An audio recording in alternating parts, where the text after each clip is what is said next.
I was saying Yasha, but Rico from RicoScores, and today I'm coming with a real Washington Commander analysis. We're going to break down the 5 things I'm most confident in as far as this roster goes going into the 2024 season, and the 5 things I'm the most concerned about. So we're talking about confident versus concern. And then after the concern part of the video, I also want to dive into one player that I could steal from a division rival for those biggest concerns that I have. If we could just somehow take a player from one of the other NFC East teams and we don't have to worry about money, we don't have to give up any trade value, just somehow poof, they're on the Washington Commanders, who would be my top picks and why? We're going to do that. And of course, after the video, I want y'all to give y'all's picks for the things you're most confident about and concerned about, and also the players that you would steal. Before we dive into all of that, make sure you stiff arm that like button, stiff arm the subscription button, and stiff arm the bell next to that subscription button so you get notification each and every time I release an informative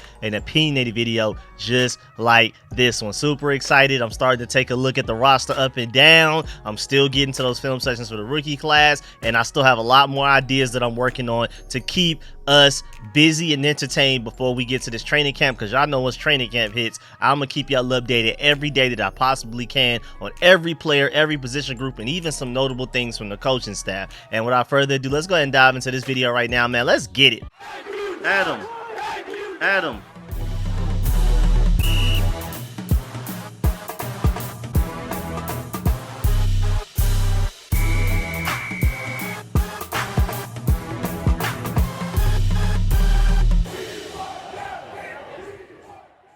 All right, so again, this is confident versus concern.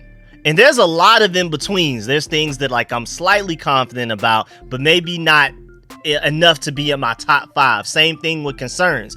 There are like several things I'm concerned about as far as this roster goes, or at least not fully confident about. A lot of in between, but then there's like a top 5 things that I'm easily the most concerned about. We're definitely going to talk about that. So these are the things I'm fully confident in and the things that I'm relatively concerned about. I'm definitely more confident in my 5 confident parts than I am concerned about my 5 concern parts, if you get what I'm saying. I'm very optimistic about this team. That's probably why. But either way, let's go ahead and dive into the confidence part.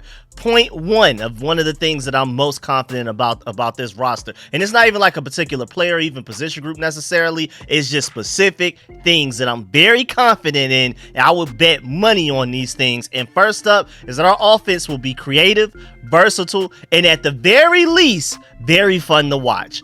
Emphasis on fun to watch, because I feel like even in games where we may only score 25 points or less or whatever, I feel like our offense will still be very electric and very exciting to watch at the very least. I mean, Jaden Daniels running around using his legs. We're going to take a lot of deep shots. Even if they don't necessarily connect, I can definitely see us at least attempting them. So at least our offense is somewhat exciting, like, ooh, here we go type of thing. And defenses are going to be on their toes, constantly worried about what we may do. On top of all of that, we also have a lot of versatile players that are going to be used in all sorts of creative ways to catch defenses and defensive coordinators off guard. I'm expecting a lot more chunk plays out of this offense moving forward. I'm expecting this offense's clutch gene to also skyrocket just from the addition of so many dependable and clutch veterans like Zach Ertz and Austin Eckler, as well as even Jaden Daniels, who I would argue played his best and his biggest moments in college football. So with our offense being way more clutch, I'm expecting more third downs converted. I'm expecting more drives to result in touchdowns rather than just field goals. I can see more of our games going down to the wire rather than us knowing it's over before we even get to the 4th quarter or even before we get to halftime like it used to be at times. So I just see this just overall being far more exciting to watch, especially on the offensive side of the ball. And just going back to the creativity part of it, I'm fully expecting Cliff Kingsbury to get real weird with this offense. And when I'm saying real weird, I'm talking about in a good way. All kinds of weird formations, pre-snap movement, all kinds of plays where players are being used in unexpected ways. And even somebody like just Ben Sinnott, for example, he can play fullback. So he could be back there with the running back. He could play inline tight end right next to the left or right tackle. He can be a big slot guy, sort of like a Mike Gesicki type of role. Or he could be even the out wide receiver at times like he was in college. I don't expect him to do that much at the NFL level, especially not his rookie season, but he can do that. He has that on his tape at TCU. I mean, the possibilities are endless once everything gets clicking. Even outside of the Ben Sinnott example I just gave you, I'm expecting this offense to, at the very least, be very creative, versatile, and fun to watch. I'm not expecting us to just explode onto the scene and like statistically and efficiency wise, when you're looking at like advanced stats, for us to be like a top 5, top 10, not even necessarily a top 15 offense just yet, especially to start the season. But I'm expecting us to at the very least be very fun to watch, because if anything else, Cliff Kingsbury is a madman when it comes to designing offenses. I mean, he has a problem to where like we get to the second half of seasons and teams start to figure him out. We got to see if he can figure them back out. They hit him with a counter punch. We got to see if he can counter that counter punch. That's my concern with Cliff Kingsbury. But like the first half of seasons, his teams normally get off to a great hot start at the beginning. And then also at the very end of the day, we have Jaden Daniels, who a lot of people feel like could potentially be like the next Lamar Jackson type of guy. That's going to be exciting to watch just by itself, just by the guy we drafted. But even outside of that, all of the different factors I just gave you. Then number 2, another thing that I'm very confident in, we will finally have a good linebacker group here, man. Like plain and simple. The Burgundy and Gold will finally have a competent linebacker core when they go play games on Sundays. And not even just like one good linebacker. I'm talking about just a great group overall. And I feel like it's even safe to even go on a limb and say that this will be our best linebacking group since at least London Fletcher in 2012 with the season that we had there. But I would argue that this one will be even better, especially top to bottom depth-wise, outside of just the best player of London Fletcher compared to like a Frankie Louvu or a Bobby Wagner. I think just overall group-wise, this linebacker core is even better than that. So I don't know how far back you would necessarily have to go to, but this will easily be our best linebacker group in a long time, to be completely honest. And the improvement in the players, I mean, going from Jamin Davis, David Mayo, and Cody Barton to Bobby Wagner, Frankie Louvu, and 5th round rookie that I'm very high on, and Jordan McGee, is night and day. And I feel like Jamin Davis has improved steadily and has shown a lot of flashes, but he's already looking like he's making the full-time switch to edge rusher. So that's why I'm not necessarily including him in the linebacker group right here. And so even just beyond the players, even beyond that, it's also a huge improvement in coaching. Dan Quinn is your defensive head coach. Joe Witt Jr. is your defensive coordinator. Those two have led the number 1 takeaway defense throughout the entire NFL over the past 3 years. And then on top of that, Ken Norton Jr., is your linebackers coach. Like, come on now. You could even argue that even if we walked into 2024 with the exact same linebacker core we had back in 2023 last season, just from a big improvement in coaching alone, I would argue that our linebacker core would be better this season. Not much better, of course, not demonstrably better if we had the same exact guys of Jamin Davis, Cody Barton, and David Mayo, but at least noticeably better just simply from improved coaching alone and putting these guys in better situations to succeed, especially a guy like Jamin Davis with his elite athleticism. I feel like Dan Quinn couldn't wait to get a hold of a guy like this. And so just coaching alone, our linebacker group should be elite. But then also you have people out there saying that we have the best linebacker core in the NFL. I believe that was Mike Clay. He ranked all of the linebacker cores from 1 to 32. He had us number 1. And then you even had Doug Farrar, I believe, that said that Frankie Louvu will be the second best linebacker out of the entire NFL just alone. Even outside of Bobby Wagner, Jordan McGee, this coaching staff, Frankie Louvu is the second best linebacker going into the 2024 season, only behind Fred Warner, who Adam Peters helped draft as well. And then now the third thing I'm very confident in. Our defense in just general will be light years better than 2023. Safety group, linebacker, and interior defensive line, I feel like are insanely better than last year. And even just beyond that, we were bottom 5 or at the very, or even sometimes dead last in a lot of the most important defensive statistical categories and things like that. And so logically, when you're at the bottom, all you can really do is just go up, really. The only way you could go is up. So like, we could do a breakdown of how each position group has improved on defense and why we'll be better because of this, this, and this. And we can also, of course, talk about how much better we got with our coaching staff as well. And not even just defensive coordinator wise alone, but even just positional coaches, like top to bottom, the entire operation. But even just beyond that, I'm very confident that our defense will be better than last year's, just because I highly doubt that we will have the NFL's worst defense 2 years in a row. I mean, it's that simple. I also think that our defense will be better even just from the mentality that Joe Wood Jr. is instilling into this team and expecting from these players. They will play faster and they will hit people. That's a guarantee. I mean, he even made it known, like, I mean, yeah, we love talent, but if you're not ready to play with the mentality that we expect of our players, then the talent does not matter. We want guys that not only fit our system schematically, but also fit our mentality. You have to play fast, you have to hit people. Doesn't matter if you were a 5-star recruit coming out of high school, you were a first-round pick coming out of the draft. If you're not willing to put your body on the line like that, then you're not a match for this team. So I know this team, just based off of that alone, will play faster, hit people, and be better for all of the reasons I've already stated.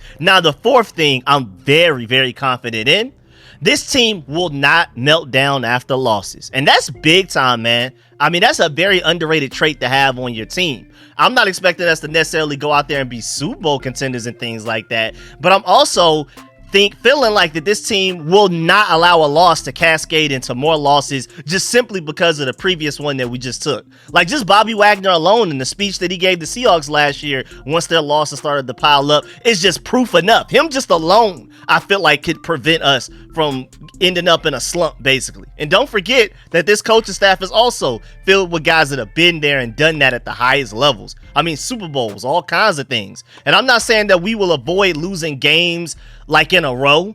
Like, I'm not saying we will dodge any losing streaks. I mean, there's a chance that we will lose more than one game in a row. But I'm very confident that it would happen because we just straight up got beat or something. But not because our team is deflated or defeated and going into the game already with a losing mentality, like, oh, what's the point, and things like that. Like we've had pretty much my entire lifetime of being a Burgundy and Gold fan.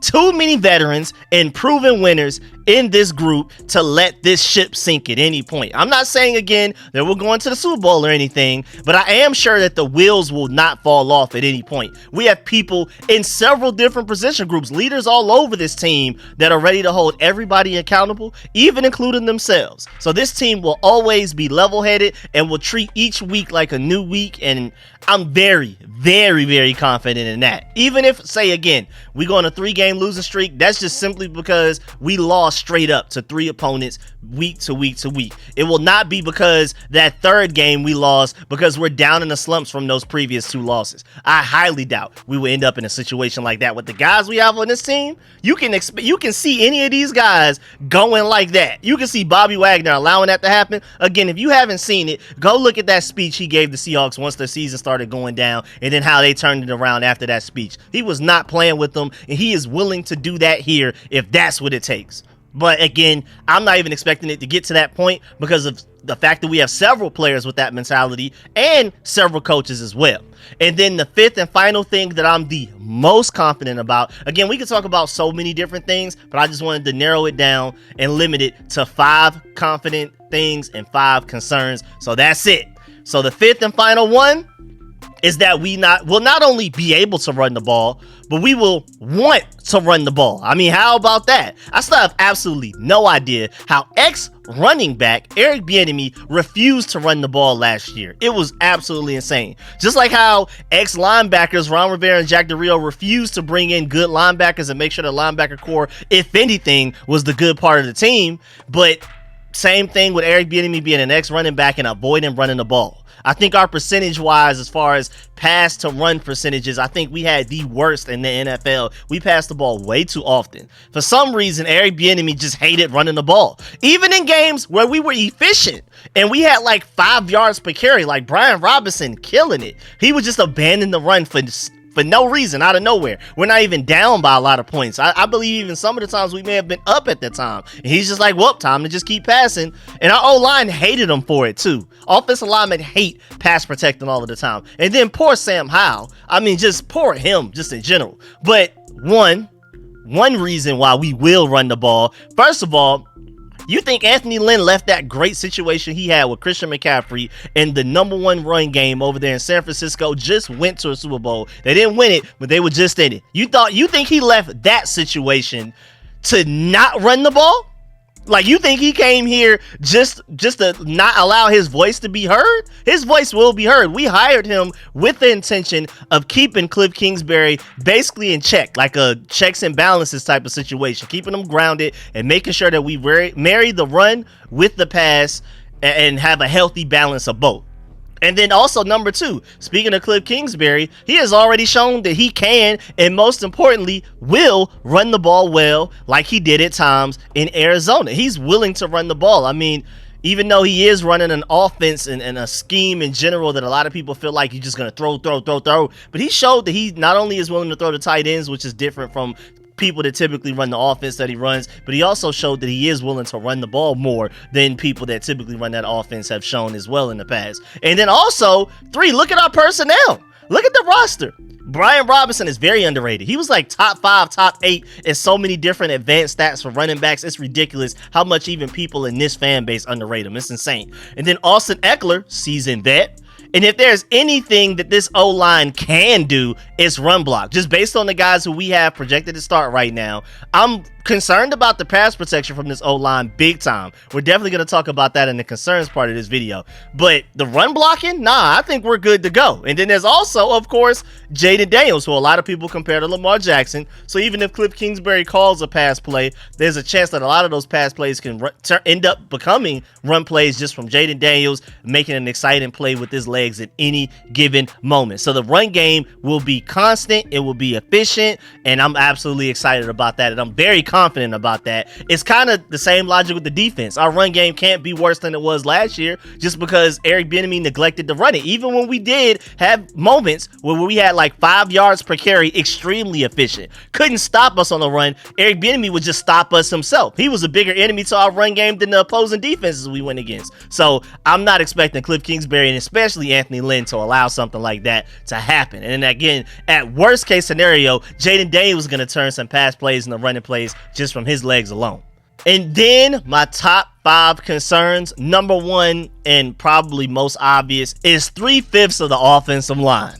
To be very specific about it, especially pass protection wise. Obviously, left tackle is the biggest concern on the entire team, in my opinion. We don't even know who our starting left tackle is right now. We just drafted a franchise quarterback 2nd overall. He's a rookie, and we don't even know who our starting left tackle is just yet. And even beyond that, even though I really like Tyler Biadasz and that boy Nick that we got at left guard, they are both very new here. The only continuity from last year's starting O-line are Samuel Cosmi and Andrew Wiley on that right side. From center to left guard to left tackle, it's all going to be new starters from last year. And offensive line is a huge chemistry-based position group, man. It is very big on having chemistry with the guy to your left and your right. That's going to take time for them to gain that. I mean, you saw Andrew Wiley look like one of the worst offensive linemen in the NFL the first half of the season last year, but he improved, and by the end of the season, he was actually pretty decent. I'm not going to go above and beyond and say that he was really good or even necessarily good, but he was around average towards like the second half of last season. Samuel Cosmi started to play like an all-pro. Literally looked like the best player on our entire team the second half of last season. It just took a while for that offensive line to get it together, to really like gain that chemistry, to the guy next to them to be able to pass over stunts and things like that. There's a lot of nuance to this that takes time. If we just went out and signed 5 all-pro offensive linemen in one offseason from 5 different teams and asked them to go out there, they will still have some struggles, especially early in the season. That's just the nature of the position. So only time will tell, but man, I mean, it's not looking good, especially chemistry-wise, but most notably left tackle. And then even beyond that, even beyond just left tackle, again, I love Tyler Biadasz, but Nick has only started a couple of games so far in his entire NFL career. And I like what I saw in those couple of games, but we're still doing a lot of projection when it comes to Nick Allegretti. And just assuming that he will be good for an entire season just based off of the couple of games that he played well for the Chiefs last year. I mean, we do have Chris Paul as a pretty good backup option there at left guard, but he's still developing and is not a great player yet. I like his talent and potential. He's shown flashes, but he still makes mistakes pretty often as well. So 3/5 of the offensive line is a concern for me for sure. I love our new starting center, love him. I believe he's top 10 easily at his position.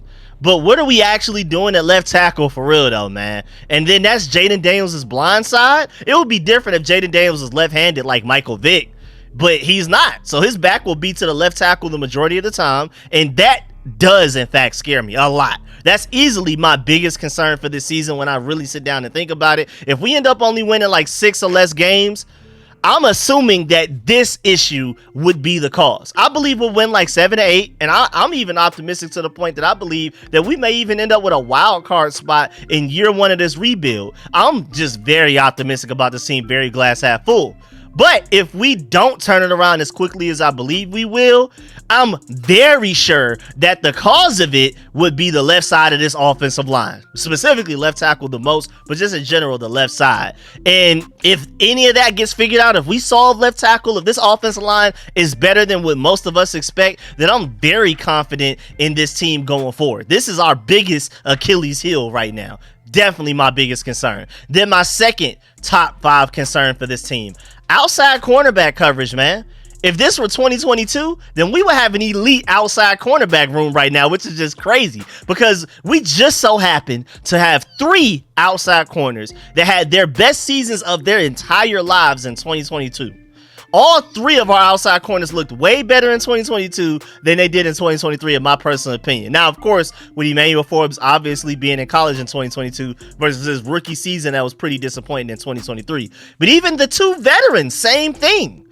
I mean, they were better in 2022 as well. Michael Davis looked like a top 15, top 10 corner in the NFL in 2022. And so my point is, even though we do have an elite secondary coaching staff here, especially with Jason Simmons coming from the Raiders to be our defensive passing game coordinator, but back to my main point, even though our secondary coaching has improved vastly, it's hard to put faith in the fact that all 3 of these guys will be able to just factory reset themselves and then reboot from a 2022 saved backup. I think there is a chance. Again, the coaching is elite here. So if there's any team that these 3 guys could somehow all figure it out in the same season, it's this one. But I'm just not very confident in it. I just wouldn't put money on it. And if our outside corners can't at least be average this season, it's going to mess up everything we have going on for us, especially the other parts of the defense, especially the safety group that I'm very, very high on.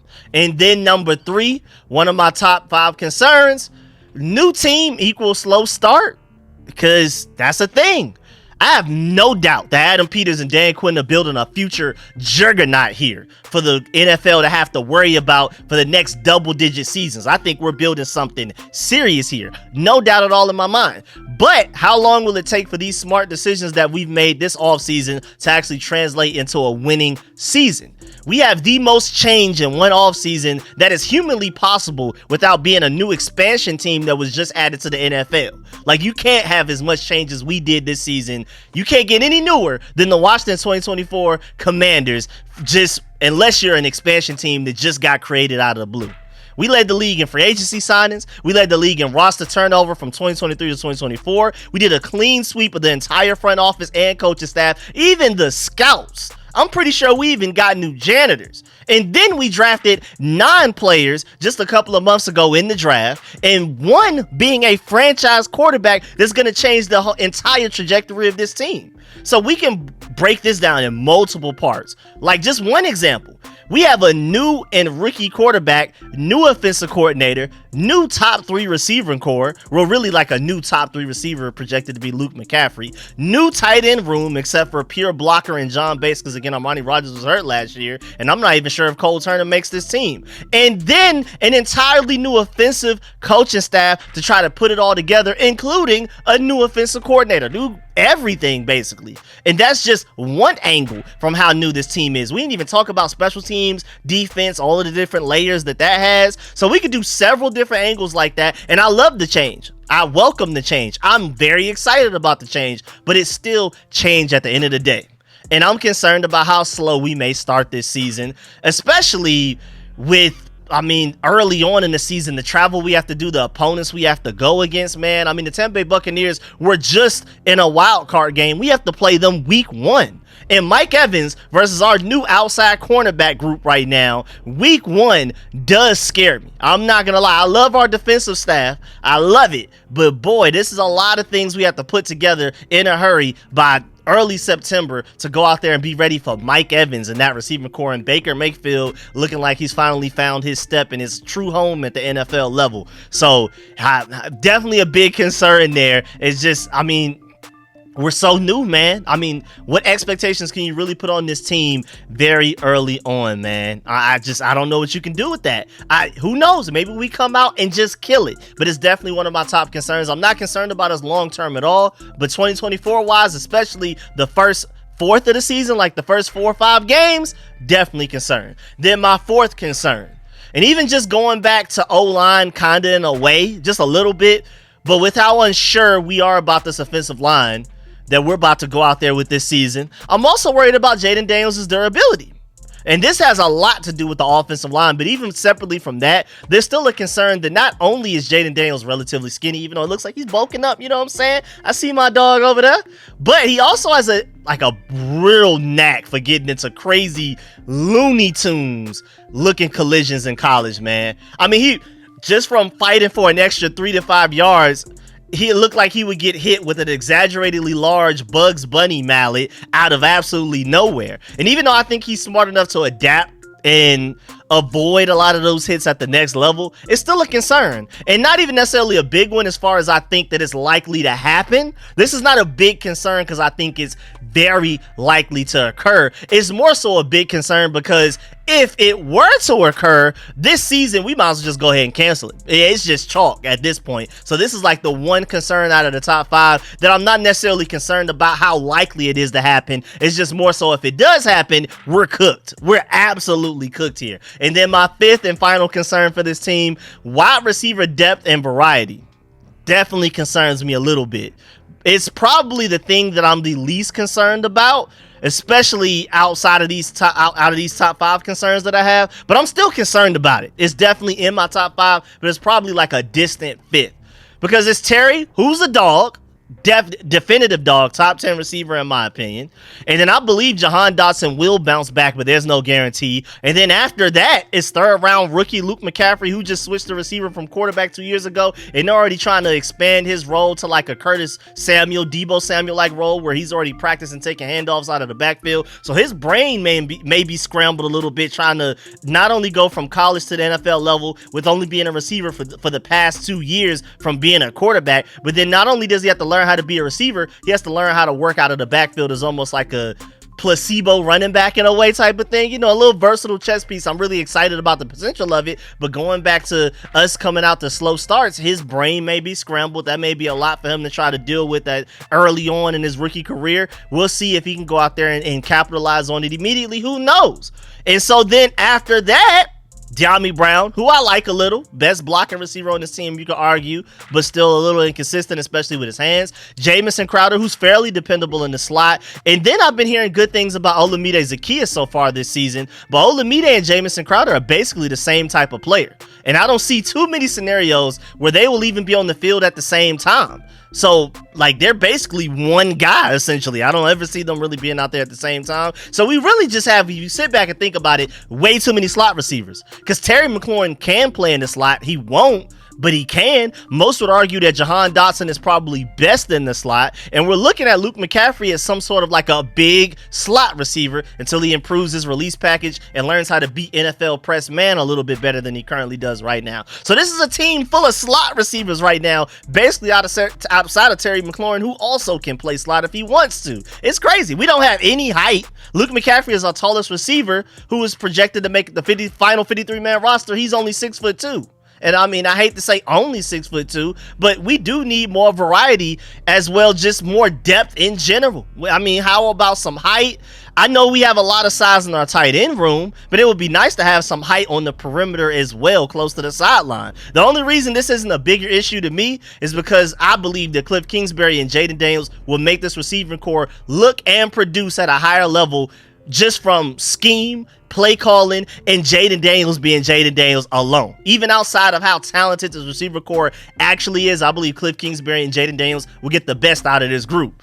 But this does not seem like the type of receiving core that will make Jaden much better. I feel like if anything, it's more of the other way around. I think Jaden is going to have them boys looking different out there, but at the same time, that's why we drafted them in the first place. But it would be really nice to have a little bit more dependable wide receiver depth. And on top of that, how about a little bit of variety in the wide receiver room right now? Terry McLaurin is probably our best contested catch receiver right now, and he's like 6 foot flat. Luke McCaffrey probably has it in him a little bit, but it's going to take some time adjusting from the college level to the NFL level and the level of physicality that he's going to have to go against, especially since he didn't go against teams all of the time like the SEC or going against physical teams like Ohio State and Michigan and things like that. So there's going to be a learning curve for him.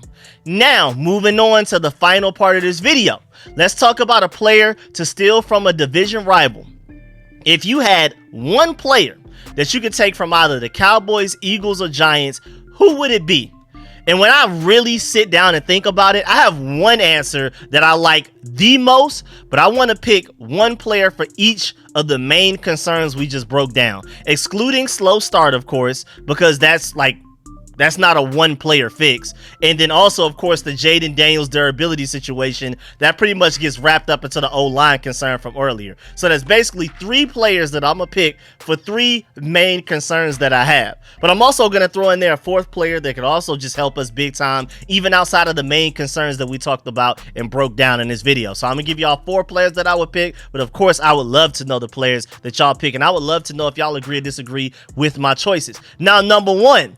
This is probably the toughest one to pick, but for outside cornerback and the uncertainty we have there, and it's crazy because we are actually, when you sit back and think about it, we're a pretty weak division when it comes to outside corners compared to other divisions that have several top 20 corners. We may not even necessarily have one. Like the NFC East is slim pickings for outside corners right now. We may be the weakest division when it comes to outside corners. Like, I mean, Trevon Diggs, Darius Slay, getting up there in age, can't even cover Terry McLaurin to save his life. Deron Bland, are those the best corners in the division? Deonte Banks? I would argue that Trevon Diggs and Deron Bland are more of a product of the scheme that they played in. So I project our corners again to be better just because we took their coaches. And it's actually crazy too because Stephon Gilmore is still out there right now as a free agent, and you can argue that he's probably a top 5 corner in this division, at least from last year, and he's available to sign right now. But if I had to choose somebody, I guess it would be Deron Bland and Trevon Diggs because we know what they can do in this Joe Witt Jr. system. But that would be a big problem because then that would basically be us forfeiting on our 2023 first round pick because he's destined to be the exact same role that those two play. The interception hunter that isn't necessarily great at blanketing receivers for more than 3 to 5 seconds. They're the risk takers. They're the gamblers. They're the guys that either get you an interception or get beat for a touchdown. So I honestly don't really even have a corner in the division that I like super want right now. It's tough. But I guess if I had to pick, I'll probably just go and take Trevon Diggs because he's from Maryland. He's a local guy for the team. I'm not sure if he grew up a Burgundy and Gold fan or whatever, but he is from Maryland. So I guess that, but again, that would mean we're forfeiting on Emmanuel Forbes, and I think Emmanuel Forbes is immensely talented for the situation. If Emmanuel Forbes was in that Cowboys defense last year doing what Deron Bland did, I think we would be looking at him completely different. So I'm expecting him to make a huge jump this season. First of all, from just being better, from having a season under his wing, but then the vast improvement in coaching staff, like I've said several times, I think that's going to be big time for Emmanuel Forbes. I think this coaching staff change, I would argue Emmanuel Forbes is going to be one of the 5 biggest winners from this coaching staff change. And then number 2, for the wide receiver depth concern, I would love to somehow steal A.J. Brown from the Eagles, man, and not have to find a way to pay him, don't have to trade for him or nothing. But A.J. Brown obviously wouldn't be depth for the receiving core, even though our problem is depth, but he's so great that he would just push everybody down a spot on the depth chart.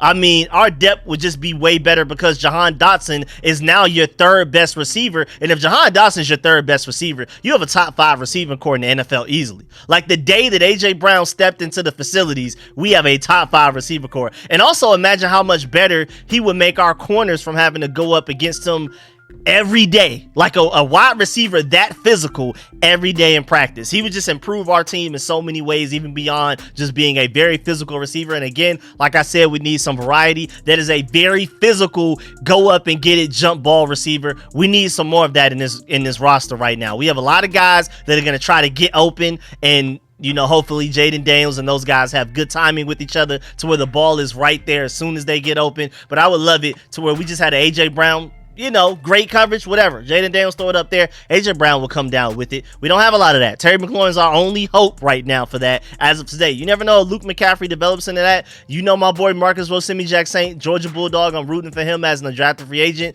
We'll see. But Terry McLaurin's our only line of hope right there as far as that specific type of play. And then number 3. For the O-line concern, Andrew Thomas is easily my answer right there. And not even just because he's a Georgia Bulldog, but also because you could argue that he would give us the biggest boost out of any other elite division player we could steal from the Cowboys, Eagles, or Giants. Yeah, Micah Parsons and AJ Brown are elite players, and they would make our team way better, but left tackle is easily the biggest weakness, or at the very least, the biggest mystery on this team right now. We have a decent rotation of edge rushers, and Dan Quinn and Joe Wood Jr. are elite pressure manufacturers just through scheme alone and play calling. And then you also have Terry McLaurin and Jahan Dotson and Luke McCaffrey. They'll at the very least be a good top 3 wide receiver group right there, like as far as the top 3 of them. Not top 3 NFL, but like those are our top 3 receivers wise. But left tackle, Andrew Thomas would easily have the largest net positive in impact on this team if we could steal any division rival player.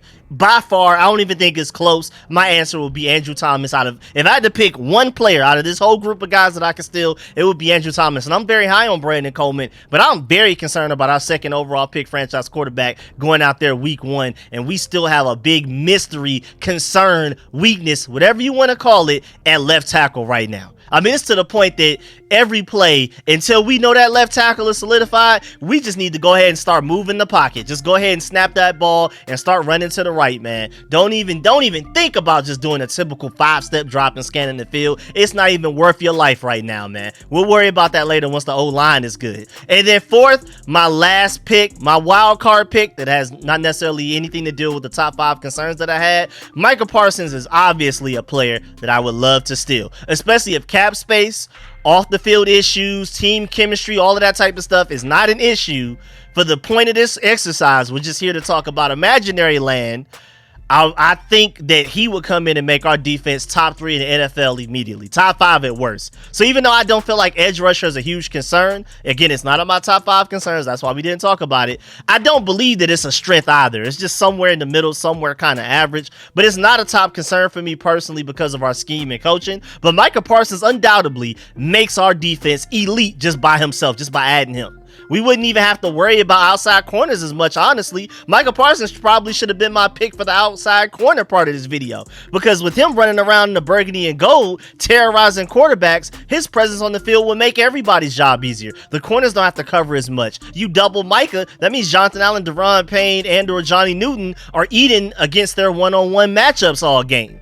He would just make this entire defense so much better that even though edge rusher isn't necessarily one of my top 5 concerns, he would make us into an elite defense and maybe even an elite team. But yeah, man, that's the end of this video. Please get in the comment section. Let me know how you feel about everything discussed in the video. Please stiff arm that like button, stiff arm the subscription button, stiff arm the bell next to that subscription button so you get notification each and every time I release an informative and opinionated video just like this one. Of course, first of all, do not leave this video without leaving a like. Secondly, let me know if you agree or disagree with any of my points, and I always appreciate good criticism. If I'm wrong, call me out for it. I love it. Also, of course, let me know your list of your top 5 things that you're most confident in this team, and you could be very specific about, if, for example, Terry McLaurin getting 1,000 yards, like anything specific like that. Just have fun, get real creative with your answers. Same thing with the concerns. Get very, very specific and creative if you have to. And then, of course, also let me know if you had one player to steal from a division rival right now, who would that player be? Or if you want to do it like me, to where you take your top concerns and then you get a player for each one of them. Let me know how you feel about all of that. I'm gonna try my best to read and reply to as many comments as possible. I really appreciate y'all being patient with me. I've just been super busy, but I'm trying my best to at least get y'all a video a day. But I really want to sit down and get to the comment sections. I really do. But make sure y'all please leave this video, leave a like before you dip up out of here. Really appreciate y'all. Stay tuned for another video tomorrow, and I'm gonna catch y'all later. Appreciate y'all. I'm out.